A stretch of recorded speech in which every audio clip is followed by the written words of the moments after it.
7 இடங்கள்.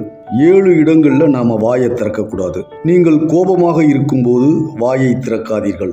ஒரு மனிதன் கோபத்தில் இருக்கும்போது மிருகமாக நடந்து கொள்வான். அந்த நேரத்தில் நண்பன் யார், எதிரி யார் என்று அவனுக்கு தெரியாது.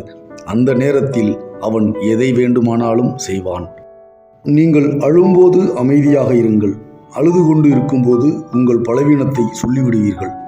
உங்களுடைய பலவீனம் தெரிந்துவிட்டால் உங்களை யார் வேண்டுமானாலும் ஈஸியாக கண்ட்ரோல் பண்ண முடியும். எல்லோரும் சத்தம் போட்டு கத்தும்போது நீங்கள் வாயை திறக்காதீர்கள். வாயை மூடிக்கொண்டு இருந்தால் மீன் கூட தூண்டிலிருந்து தப்பித்து கொள்ளும்.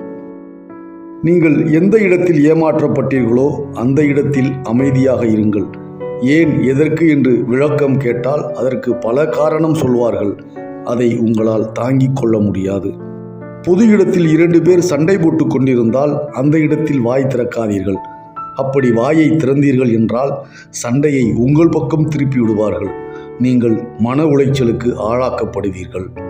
கணவன் மனைவிக்குள் சண்டை வரும்போது யாராவது ஒருவர் வாயை மூடிக்கொள்ளுங்கள். சண்டை தானாக நின்றுவிடும்.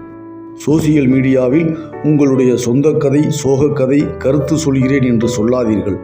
உங்களுடைய கருத்துக்கு எதிர்கருத்து உங்கள் மனசு புண்படும்படியாக இருக்கும்.